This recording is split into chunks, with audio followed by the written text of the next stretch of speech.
है गाइस, स्वागत आप सभी का आपके अपने चैनल प्रिपरेशन अड्डा के अंदर। तो हम प्रिपरेशन अड्डा पर सॉल्व कर रहे थे ल्यूसेंट की भी जर्नल साइंस को, जिसमें हमने फिजिक्स भी डिस्कस की, साथ में इसके केमिस्ट्री की भी डिमांड थी तो केमिस्ट्री भी हमने डिस्कस कर दी है। ये सारा का सारा आपको देखने के लिए मिलेगा हिंदी वर्जन में। इट मीन सारा का सारा हिंदी में लिखा हुआ होगा, इसलिए अपनी मातृभाषा में आपको समझने में और भी ज्यादा मजा आएगा। तो बने रहिएगा हमारे साथ। कॉन्सेप्ट से भरी हुई हर चीज कॉन्सेप्चुअल होगी, बिल्कुल भी नहीं रटाई जाएगी साइंस, आपको ये मेरा वादा है। तो चलिए स्टार्ट करते हैं। लेक्चर नंबर 1 से, जिसमें मैंने लिख रखा है पदार्थों की प्रकृति एवं उनका संगठन। चैप्टर नंबर 1 है ये। अगर आप लगातार बने रहेंगे तो आपको पूरी केमिस्ट्री समझ में आ जाएगी, इवन फिंगर टिप्स पर आ जाएगी, जिस तरह से आपकी फिजिक्स आ रही है।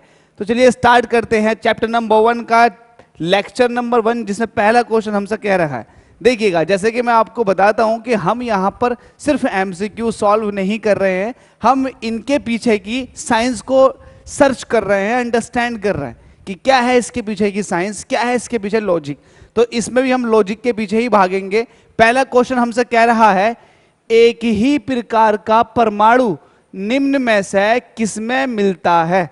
पहली बात तो एक ही प्रकार के परमाणुओं की बात कर रही है।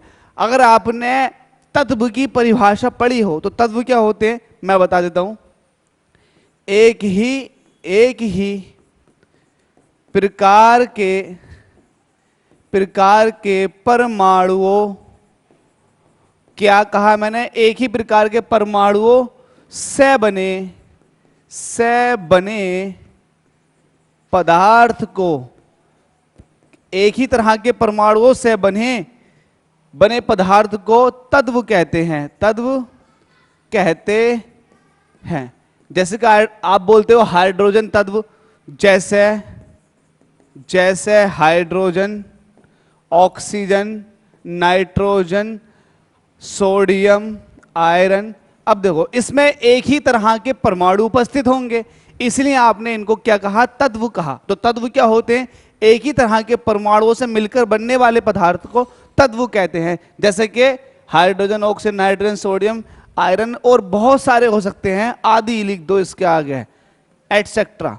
तो ये आप बिल्कुल भी कंफ्यूज ना हो, तत्व किसको बोलते हैं समझ में आ गया। एक ही तरह के परमाणु होने चाहिए उसके अंदर, तो वो क्या कहलाएगा, आपका तत्व कहलाएगा। चलिए, इसमें यही पूछा था कि एक ही प्रकार का परमाणु निम्न में से किसमें मिलता है। देखिएगा, अगर खनिज यौगिक की अगर बात करूं, पहले ऑप्शन पर जरा थोड़ा चर्चा कर लेते हैं। हमसे कह रखा खनिज यौगिक, तो खनिज किसको बोलते हैं, खनिज उन सब को बोलते हैं जो जमीन के अंदर से निकाले जाते हैं, चाहे वो लिक्विड फॉर्म में हो या फिर सॉलिड फॉर्म में हो।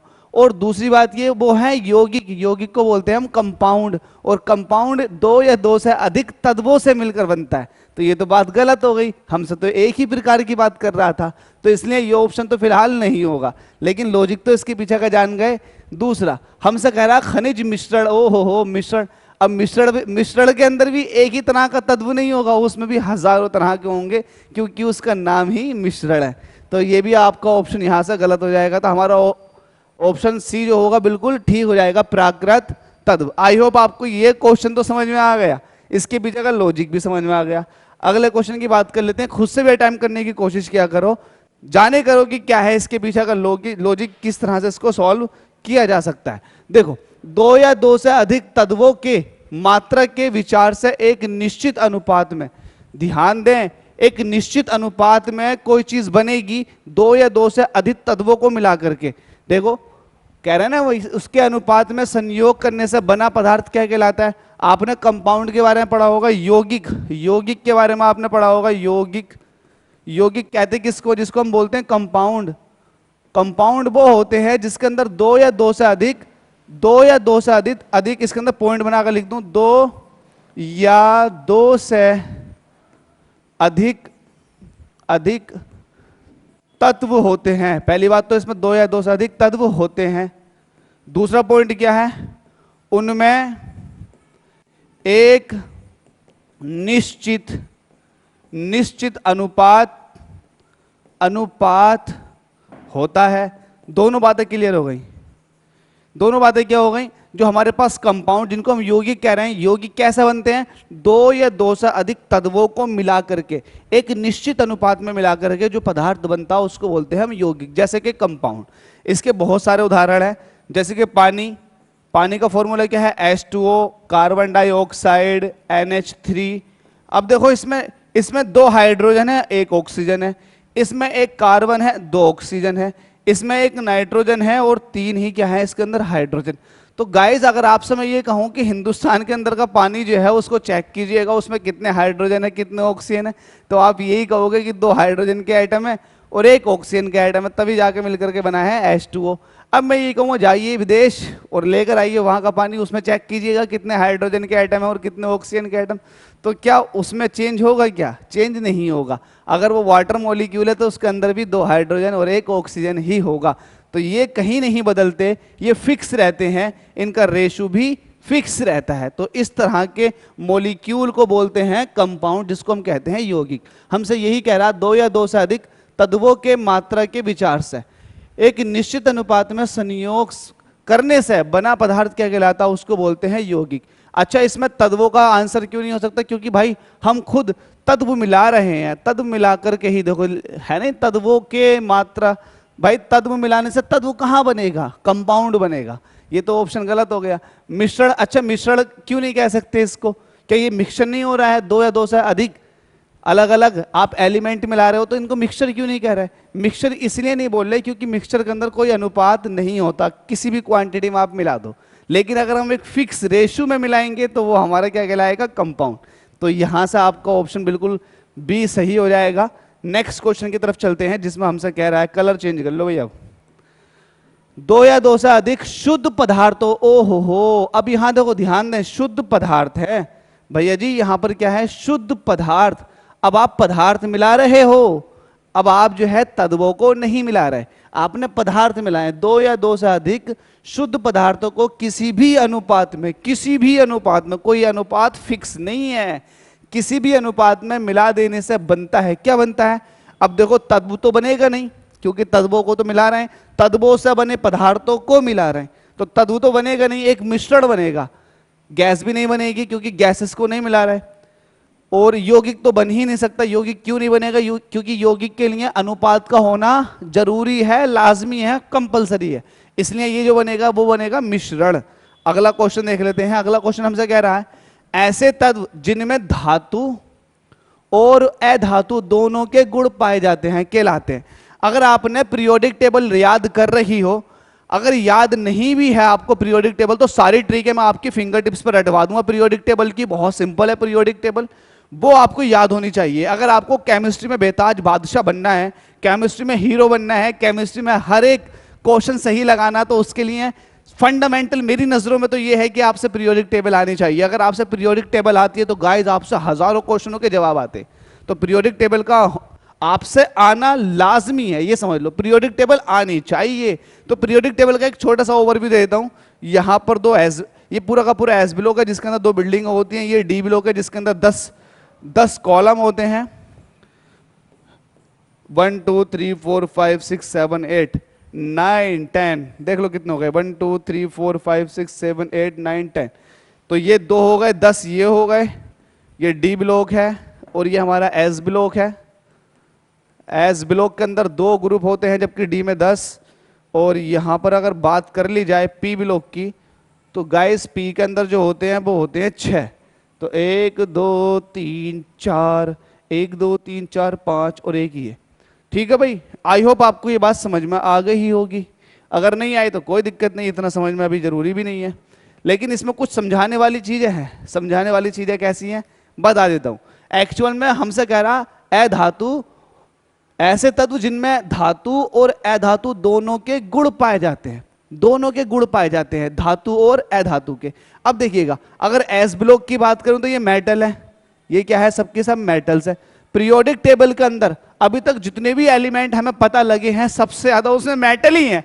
तो एस ब्लॉक पूरा मेटेलिक, डी ब्लॉक ये भी मेटल्स हैं, ये भी मेटल्स हैं। अगर आप पी ब्लॉक की तरफ को जाओगे तो पी ब्लॉक यहां तक आपको क्या मिलेंगे, कुछ मेटेलिक प्रॉपर्टी वाले मिलेंगे फिर, लेकिन उसके बाद में जो होंगे यहां ये नॉन मेटल मिलेंगे, सबके सब क्या मिलेंगे, नॉन मेटल्स, एक जनरल तरीके से बता रहा हूं एक्चुअल में, नॉन मेटल्स। अब इसमें बीच में कुछ एलिमेंट ऐसे हैं जिनके अंदर दोनों प्रॉपर्टी होती है, वो पूरी तरह से मेटल भी बन जाते हैं तो पूरी तरह से नॉन मेटल भी बन जाते हैं, या दूसरे शब्दों में वो मेटल से भी रिएक्शन कर सकते हैं और नॉन मेटल से भी रिएक्शन कर सकते हैं। इसलिए उनको क्या कहा जाता है, उनको कहा जाता है उपधातु, या फिर मेटेलॉइड भी कहते हैं इंग्लिश में। धातु और अधातु दोनों के गुण पाए जाते हैं, उनको बोलते हैं उपधातु।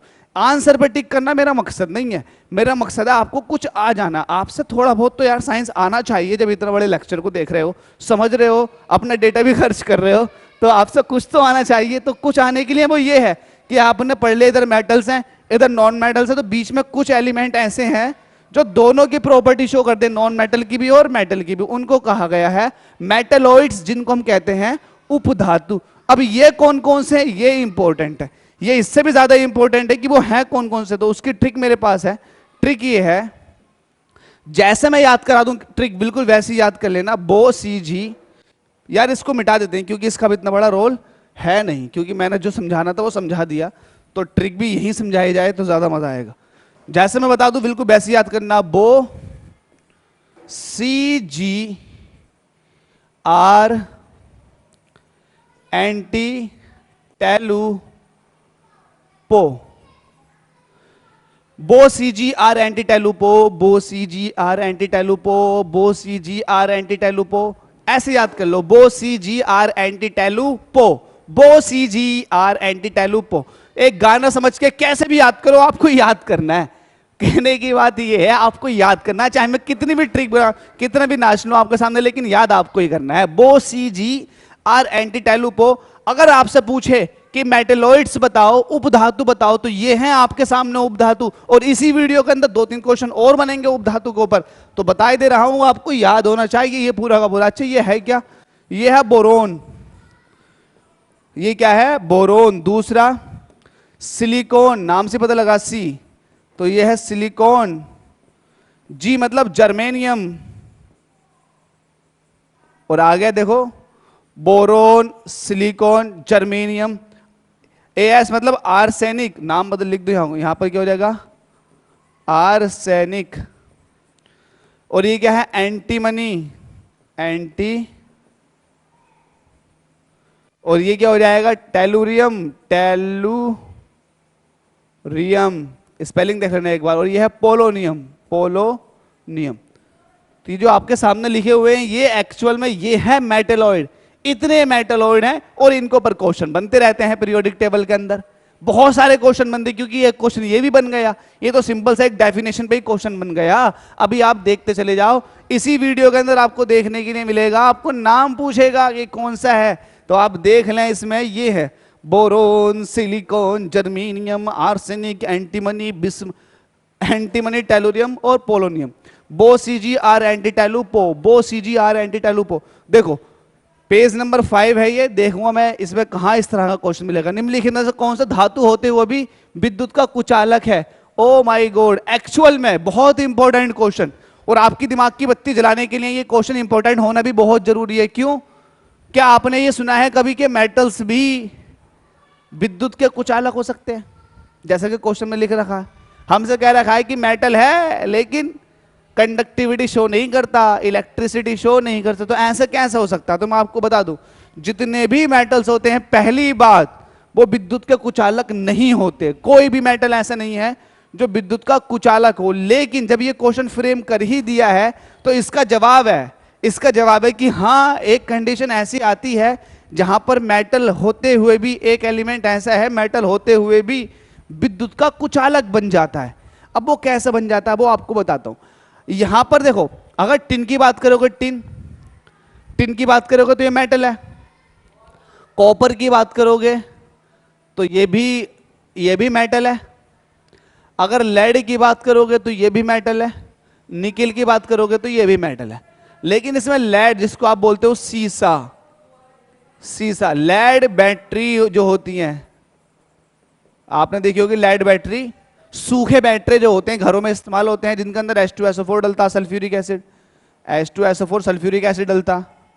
पानी की जगह हम उसमें H2SO4 डालते हैं, सल्फ्यूरिक एसिड का इस्तेमाल करते हैं। लेड बैटरी के अंदर अच्छी बैटरी होती है, घरों में इस्तेमाल होती है, इन्वर्टर से लगाई जाती हैं। अब एक्चुअल में इसको सीसा कहते हैं लेड को। अब ये लेड जो है ना, ये मेटल है, ये एक अच्छी मेटल है, कंडक्टिविटी शो करती है, लेकिन ये कुचालक बन जाती है। कैसे बन जाती है कुचालक, बता देता हूं। एक्चुअल में होता क्या है, सपोज दैट आपके पास ये लेड है, ये क्या है, लेड है। तो लेड, अगर लेड को, प्योर लेड की बात कर रहा हूं, प्योर लेड के अंदर से करंट पास कराओगे, करंट पास हो जाएगी अच्छी अमाउंट से, अच्छे अमाउंट से करंट पास हो जाएगी, रेजिस्टेंस भी इसका अच्छा खासा रहता है। लेकिन ये कुचालक कब बनती है, ये नॉन कंडक्टिंग कब बनती है, जब इसको हवा में काफी टाइम तक रख दिया जाता, तो इसके ऊपर एक लेयर आ जाती है ऑक्साइड की। किसकी लेयर आ जाती है, ऑक्साइड की। और आपको पता है ऑक्साइड्स की जो लेयर होती है वो बहुत ही ज्यादा रेजिस्टिव होती है इलेक्ट्रिसिटी के फ्लो में। जब इलेक्ट्रिसिटी के फ्लो में बहुत ही ज्यादा रेजिस्टिव है, मतलब रुकावट डालती है करंट के फ्लो में, तो ये ऑक्साइड की लेयर ने तो इसका सत्यानाश कर दिया। इस ऑक्साइड की लेयर ने इसकी प्रॉपर्टी चेंज कर दी। जहां ये पहले मेटल था, फिर ये नॉन मेटल की तरह बिहेव करना शुरू कर देगा। कैसे कर देगा, जब ये ऑक्साइड की लेयर पूरी तरह से आ गई, अब इलेक्ट्रॉनों का फ्लो होने से ही बिल्कुल रोक देगी। अब इलेक्ट्रॉनों के फ्लो को बिल्कुल रोक देगी, क्योंकि ऑक्साइड की जो लेयर होती है वो नॉन कंडक्टिंग होती है। नॉन कंडक्टिंग की वजह से ये हमारा अब लेड पूरी तरह से कुचालक बन गया। किसकी वजह से बना, लेड ऑक्साइड की वजह से। फॉर्मूला लिख लो, लेड ऑक्साइड PbO2, ये लेड ऑक्साइड का फॉर्मूला है PbO2। ये वाली बात ध्यान रखना आप, ठीक है भाई। तो PbO2 जो है लेड ऑक्साइड की लेयर बन जाती है, जिसकी वजह से लेड कुचालक होने के बावजूद भी, सुचालक होने के बावजूद भी कुचालक की तरह बिहेव करना शुरू कर देता है। इसकी मजबूरी बन जाती है। तो इसका आंसर हो जाएगा लेड। अगला क्वेश्चन देख लेते हैं। अगले क्वेश्चन में हमसे कह रहा है निम्नलिखित में से किस अधातु में, oh my God, very important question, क्योंकि ये बहुत बार पूछा गया है। निम्नलिखित में से है किस अधातु में धातुई चमक, धातुई चमक को बोलते हैं मेटेलिक लस्टर। क्या बोलते हैं इसको, मेटेलिक लस्टर। आपने देखा होगा जितने भी मेटल्स होते हैं, अगर उनको आप काटोगे, उनको साफ करोगे, तो उनके अंदर एक शाइनिंग आती है, एक चमक आती है। वो चमक एक्चुअल में फ्री इलेक्ट्रॉन्स की वजह से होती है, क्योंकि मेटल के अंदर मेजॉरिटी में फ्री इलेक्ट्रॉन्स होते हैं, जिसकी वजह से उनके अंदर एक लस्टर पाया जाता है, चमक पाई जाती है। लेकिन यहां पर लिखा हुआ है नॉन मेटल, मतलब अधातु में धातुई चमक है, तो नॉन मेटल, लेकिन उसके अंदर भी एक चमक पाई जाती है। तो हमसे पूछ रहा है कि ऐसा इसमें से कौन सा है जिसके अंदर नॉन मेटल होने के बावजूद भी मेटेलिक लस्टर पाया जाता। तो इसका आंसर क्या हो जाएगा। अब थोड़ा सा यहां ध्यान दो, ये जो मैंने ले रखा है इसको ध्यान से देखो, ये भी ले रखा है मैंने कुछ, और ये भी ले रखे कुछ, यहां पर एलिमेंट ले रखे हैं। एक्चुअल में क्या है, अगर यहां पर ग्रेफाइट की बात करोगे और यहां पर आयोडीन की बात करोगे, तो ग्रेफाइट आयोडीन एक्चुअल में, पहले इसकी बात कर लेते हैं ग्रेफाइट की। ग्रेफाइट है क्या, ग्रेफाइट कार्बन का एक एलोट्रोपिक फॉर्म है। किसका एलोट्रोपिक फॉर्म है, कार्बन की एलोट्रोपिक फॉर्म है ग्रेफाइट, जिसको हम पेंसिल्स के अंदर यूज करते हैं। अब ये कार्बन जो होते हैं ये नॉन मेटल होते हैं, लेकिन अगर आयोडीन की बात करें तो आयोडीन भी नॉन मेटल है। अब आयोडीन के अंदर भी चमक पाई जाती है और ग्रेफाइट के अंदर भी चमक पाई जाती है। अगर आप पेंसिल निकाल कर देखोगे तो उस पर चमक मिलेगी। आपको अगर ध्यान हो तो पेंसिल के ऊपर चमक मिलती है, तो वो किसकी वजह से है, वो इलेक्ट्रॉनों की वजह से है। एक्चुअल में ग्रेफाइट और आयोडीन ये दोनों ही क्या है, अधातु हैं, लेकिन दोनों के अंदर ही मेटेलिक लस्टर पाया जाता। तो इस हिसाब से जो हो जाएगा आंसर सी हो जाएगा। लेकिन आपको अब यहां एक चीज और बता देता हूं, अगर बात करूं ग्रेफाइट की, तो graphite, my dear student, my dear sir, ये कंडक्टिविटी शो करता, करंट पास हो जाता है ग्रेफाइट के अंदर से। अगर आपके पास ग्रेफाइट हो, मतलब पेंसिल के अंदर की जो रोड होती है ना, उसको कभी लाइट में मत लगा देना धोखे से भी। क्यों, क्योंकि उसके अंदर से करंट पास होता है। करंट पास क्यों होता है बता देता हूं, इसके स्ट्रक्चर की वजह से। डायमंड की अगर बात करोगे, ये भी कार्बन की एक एलोट्रोपिक फॉर्म है, तो इसका स्ट्रक्चर कुछ इस तरह से होता है, इसमें कहीं पर भी कोई भी इलेक्ट्रॉन फ्री नहीं रहता। अगर बात करोगे ग्रेफाइट की, तो ग्रेफाइट की इन दो लेयर्स के बीच में यहां पर पाई इलेक्ट्रॉन फ्री रहते हैं। अब ये पाई इलेक्ट्रॉन जो फ्री है ना, यही कंडक्टिविटी का काम करते हैं। इसकी वजह से ही इसमें कंडक्टिविटी आ जाती है, कंडक्टिविटी आ जाती है। और जब कंडक्टिविटी आ गई तो फिर ग्रेफाइट किस तरह से बिहेव करेगा, as a conducting in nature. ये है तो नॉन मेटल, लेकिन कंडक्टिंग नेचर का है। क्यों है, क्योंकि इसके अंदर पाई इलेक्ट्रॉन है मूवमेंट के लिए, करंट को। और अगर बात करोगे एमोर्फस कार्बन, जो कार्बन एमोर्फस फॉर्म में होता है, चूरे की फॉर्म में होता, तो जाहिर सी बात है ये भी कंडक्टिविटी शो नहीं कर सकता। तो ये वाली बात भी आपको याद रख लेनी है अपनी नॉलेज के लिए।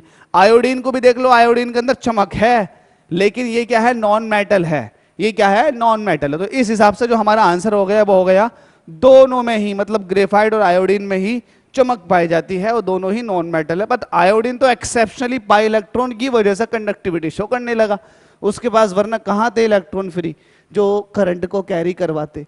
निम्नलिखित में से कौन एक उपधातु है, अभी आपको बताया था उपधातु के बारे में, उपधातु के बारे में अभी आपको बता रखा था। उपधातु कहते किसको है, मैंने बोसीजी आर एंटी टैलुपोल लिख रखा था, बो सी जी आर एंटी टेलुरियम, टेलुरियम पोलोनियम। अब देख लो इसमें से कौन सा है, निम्नलिखित में से कौन एक उपधातु है। तांबा, क्या तांबा इसके अंदर है, नहीं है। क्या एल्यूमिनियम इसके अंदर है, नहीं है। क्या जस्ता, बो सी जी आर एंटी टेलुपो, क्या जस्ता इसके अंदर है, नहीं है। क्या जर्मेनियम है इसके अंदर, जर्मेनियम है इसके अंदर, यस है बिल्कुल जर्मेनियम। तो आंसर क्या हो जाएगा, जर्मेनियम। 2019 में आरआरबी ने पूछा था भाई। अब देख लो मेरी ट्रिक कितने काम की है, आपको इतने आसानी से क्वेश्चन का जवाब दिलवा कर चली गई, तो अच्छी है ना ट्रिक। चलो, निम्नलिखित में से कौन सा तत्व एक उपधातु है, यार अभी बिल्कुल अभी बताया, बिल्कुल अभी बताया। क्या था हमारे पास ट्रिक, बो सी जी आर एंटी टैलुपो, एंटी टैलुपो। अब देखो बोरोन है इसके अंदर, नहीं। सिलिकॉन है इसके अंदर, हाँ है, ये है, देखो ये डी। तो इसका आंसर यही हो जाएगा। बाकी देख लो कोई सही मैच नहीं कर रहा होगा। अगला क्वेश्चन, क्वेश्चन नंबर 9 है, एक जल एक यौगिक है। जल यौगिक है, क्यों है जल एक यौगिक, जल कंपाउंड है। जल क्या है, कंपाउंड है। तो जल का फॉर्मूला देखो पहले, जल का सूत्र। अगर आप पूछोगे सबसे, हाँ भाई जल का सूत्र क्या होता है, तो बताया था ना आपको, ये H2O जल का सूत्र होता है, जिसमें हाइड्रोजन के 2 एटम होते हैं और ऑक्सीजन का कितना एटम होता है, 1 एटम होता है। तो ये तो एटम का रेशियो है, एटम्स का रेशियो है। अगर इनके एटॉमिक मास का रेशियो निकाल दिया जाए तो वो भी हम बता देंगे। अगर मास कैलकुलेट करोगे तो हाइड्रोजन का 1 होता है, 2 हो गए मास नंबर। ऑक्सीजन का कितना होता है, ऑक्सीजन का होता है 16, तो 1:8 ये आ गया इनके मास का रेशियो। ठीक है भाई, हमसे पूछा है जल एक यौगिक है, क्योंकि जल यौगिक क्यों है, देखो यह ठोस, द्रव और गैस तीनों रूपों में पाया जाता है। तो क्या इसलिए यौगिक है कि तीनों अवस्थाओं में पाया जाए, नहीं, ये तो कोई लॉजिकल आंसर नहीं हुआ। इसमें हाइड्रोजन एवं ऑक्सीजन होती है, हाइड्रोजन और ऑक्सीजन होती है, लेकिन यहां पर अनुपात नहीं कहा गया, क्योंकि अनुपात कहते तो हम इनकी बात मान लेते। अनुपात नहीं कहा गया तो क्या पता कितनी ऑक्सीजन, क्या पता कितनी हाइड्रोजन, तो ये वाली बात भी इनकी गलत हो गई। इसमें रासायनिक बंधों से जुड़े हुए 2 भिन्न तत्व होते हैं, 2 अलग अलग तत्व होते हैं रासायनिक बंधों से जुड़े हुए, बिल्कुल बात इनकी सही है। रासायनिक बंध मतलब हाइड्रोजन अगर ऑक्सीजन को देखा जाए तो भाई इस तरह से जुड़ी हुई होती है। अब इनके अंदर एंगल, भैया अगर एंगल की फॉर्म में दिखाओगे तो कुछ इस तरह से निकल कर आएगी। तो ये हाइड्रोजन, देखो हाइड्रोजन जुड़ी हुई है ऑक्सीजन से, तो ये एक केमिकल बॉन्ड के थ्रू जुड़ी हुई है, तो इसका आंसर क्या हो जाएगा, सी, बिल्कुल सही। इसके बाद लास्ट क्वेश्चन है इस वीडियो का, जिसमें हमसे कह रहा है सूची 1 तथा सूची 2 को सुमेलित कीजिए तथा नीचे दिए गए कूट से सही उत्तर चुनिए। सही उत्तर चुनेंगे, बिल्कुल हम सही उत्तर चुनेंगे, लेकिन आपको इसकी ट्रिक बता दूं, इसको ट्रिक से बता देता हूं। पहले इसको बड़ा कर देता हूं, और बड़ा करने के बाद आपको पता लगेगा कि इसका सही। देखो इसको ट्रिक से कैसे बताता हूं, इसकी ट्रिक में आपको पिछली बार भी बताया था, इस तरह के क्वेश्चन आपके सबसे ज्यादा आसान होते हैं, मतलब ऑप्शन के अंदर ही इसका आंसर दे रखा होता, तो सबसे ज्यादा आसान इसी तरह के क्वेश्चन है जो देखते ही आंसर लगाते हैं। देखो यहां पर कूट दे रखा, ये ए है, ये बी है, ये सी है, ये डी है। ए का मतलब ये है ए, इसके देखो 4 ऑप्शन है, बी के भी 4 ऑप्शन है, सी के भी 4 ऑप्शन, डी के भी 4 ऑप्शन। मेरी बात ध्यान से सुनना है, ए के भी 4 ऑप्शन है, बी के भी, सी के भी और डी के भी, इन सबके 4 ऑप्शन है। अब आप सही आंसर पे कैसे पहुंचोगे, तो उसके लिए सबसे आसान तरीका यह है कि आप जरा ध्यान से देखो ए को, और ए को देखने के बाद इसके ऑप्शन चेक करो। ए के अंदर देखो 2 बार 4 आया है, जब 2 बार 4 आया मतलब ए का जो है 4 ए का जो है चौथा ऑप्शन बी के अंदर भी है, सी के अंदर भी है। तो भाई इस तरह से आप ये वाला पिक ना करें जिसके अंदर मोर देन 1 चॉइसेस हो, जैसे कि यहां भी 4 है, यहां भी 4 है। अब जरा बी को देखो 2 1 3 4, तो क्या कोई नंबर रिपीट किया है, कोई सा नंबर रिपीट नहीं किया। इसका मतलब ये है कि बी का जो भी आंसर होगा वो आपको एक ही बार में पता लग जाएगा क्या है। तो इसका मतलब बी जो है वो आपका 1 सेकंड में आंसर दे सकता है। और देख लो कौन सा दे सकता है, 1 2 2 2 2 आ गए तो ये 50% पे लाकर रख देगा, तो ये भी आपको नहीं दे सकता। अच्छे सा आंसर नहीं दे सकता, दे तो देगा लेकिन इतनी जल्दी नहीं देगा जितनी जल्दी बी दे देगा। अच्छा डी को देख लो तो 1 2 3 4 डी भी आपका बहुत जल्दी आंसर दे सकता, क्योंकि इसके अंदर सारे ऑप्शन ही क्या है, अलग अलग है। तो चाहो तो आप बी पर रिसर्च कर लो, चाहो तो आप डी पर रिसर्च कर लो, लेकिन कोई भी आपकी रिसर्च खराब नहीं होनी चाहिए। आंसर अगर आपको पाना है तो बिल्कुल सही सोचना होगा। सही किस तरह सोचोगे मैं आपको बता देता हूं। देखो बी को देखो, बी क्या है आपके पास, संगमरमर। क्या है आपके पास, संगमरमर। अगर आपको संगमरमर का फॉर्मूला पता हो तो आप निकाल दोगे, क्या होता, कैल्शियम कार्बोनेट। और ये चूना पत्थर का भी फॉर्मूला है, ये मार्बल का भी फॉर्मूला है, और ये संगमरमर का भी फॉर्मूला है, कैल्शियम कार्बोनेट। तो इससे ये पता लगा संगमरमर जो है वो कैल्शियम का एक कंपाउंड है। किसका कंपाउंड है, कैल्शियम का। तो संगमरमर के आगे देख लो कहां लिखा हुआ है, कैल्शियम। तो संगमरमर में लिखा हुआ है यहां पर कैल्शियम, तो इसका मतलब बी का जो होना चाहिए वो पहला वाला ठीक होना चाहिए। तो बी का पहला किस में दे रखा, देखो बी का पहला सिर्फ एक में ही दे रखा, और वो है ऑप्शन बी। तो यही आपका क्या हो जाएगा, आंसर हो जाएगा। इतनी जल्दी आप इस क्वेश्चन को अटेम्प्ट कर सकते हैं माय डियर स्टूडेंट, मेरी ट्रिक्स है। इतनी जल्दी आपने इसको आंसर कर दिया।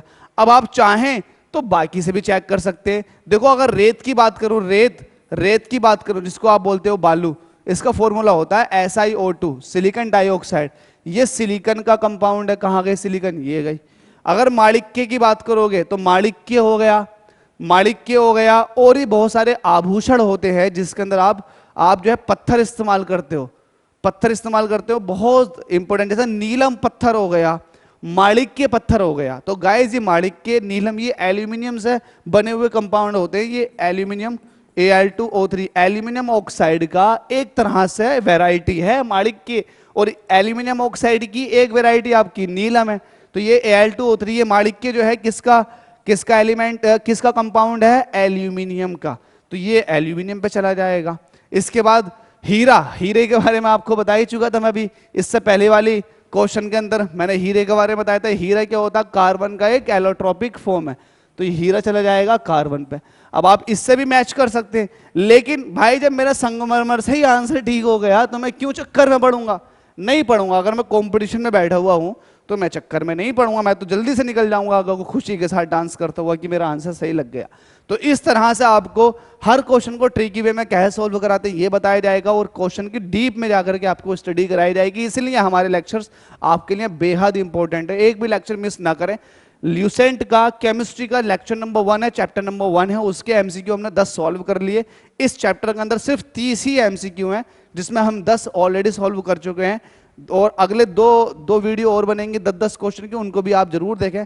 वीडियो देखने के लिए आपका बहुत बहुत धन्यवाद। गरीब लोगों के लिए एक शेयर तो बनता है यार।